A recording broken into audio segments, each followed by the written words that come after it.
RP licence ঔষধ ব্যবসায়ীদের সভা। কাছাড় জেলার যারা আরপি লাইসেন্স দিয়ে ঔষধের ব্যবসা চালিয়ে যাচ্ছেন তাদের সমস্ত সুবিধা ও অসুবিধার কথা মাথায় রেখে একটি ঔষধ ব্যবসায়ী কমিটি গঠন করার উদ্দেশ্যে রবিবার এক সভা অনুষ্ঠিত হয় শিলচর রাঙ্গিরখাড়ি মাতৃভবন বিবাহ ভবনে। উক্ত সভায় কাছাড় জেলার বিভিন্ন প্রান্ত থেকে ঔষধ ব্যবসায়ীরা উপস্থিত হয়েছিলেন। সভায় প্রত্যেক ব্যবসায়ীরা আরপি লাইসেন্স দিয়ে ব্যবসা করতে গিয়ে কী কী অসুবিধার সম্মুখীন হচ্ছেন এবং আগামী দিনে কী কী অসুবিধার সম্মুখীন হবার সম্ভাবনা রয়েছে তা নিয়ে বিশদ আলোচনা করেন।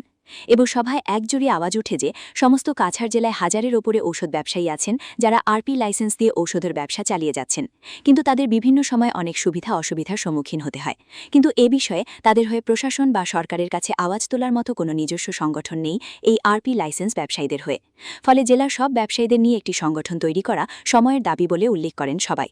সবশেষে সভায় সর্বসম্মতিক্রমে সিদ্ধান্ত হয় যে আগামী ৩১ মে অর্থাৎ রবিবার সকাল ১১টায় শিলচরের মাতৃভবন বিবাহ ভবনে রাঙ্গিরখাড়ি পেট্রোল পাম্পের সম্মুখে এক সভা আয়োজন করা হয়েছে। সভায় সমস্ত জেলার ঔষধ ব্যবসায়ীদের নিয়ে একটি ঔষধ ব্যবসায়ী কমিটি গঠন করা হবে, যে কমিটি আগামী দিনে ব্যবসায়ীদের বিভিন্ন সুবিধা ও অসুবিধার বিষয় সমাধানে সচেষ্ট থাকবে।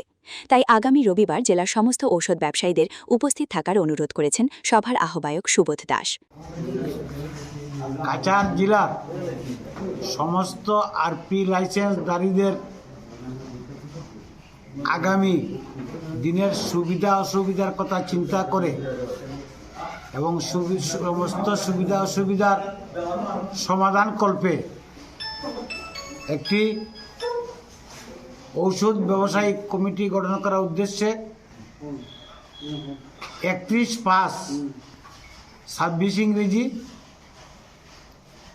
11 ঘটিকায় শিলচর রাঙ্গিরখাড়ি স্থিত মাতৃভবনে একটি সভার আহ্বান করা হয়েছে। উক্ত সভায় সমস্ত ওষুধ ব্যবসায়ীদেরকে আমরা আহ্বান জানাচ্ছি সবাই উপস্থিত হয়ে একটি শক্তিশালী সংগঠন গড়ে তোলার জন্য। ধন্যবাদ, নমস্কার। আপনারা 31/5/26 ইংরেজি রবিবার 11 ঘটিকায় মাতৃভবনে উপস্থিত হয়ে সবাইকে সাফল্যমণ্ডিত করে তুলবেন। ধন্যবাদ।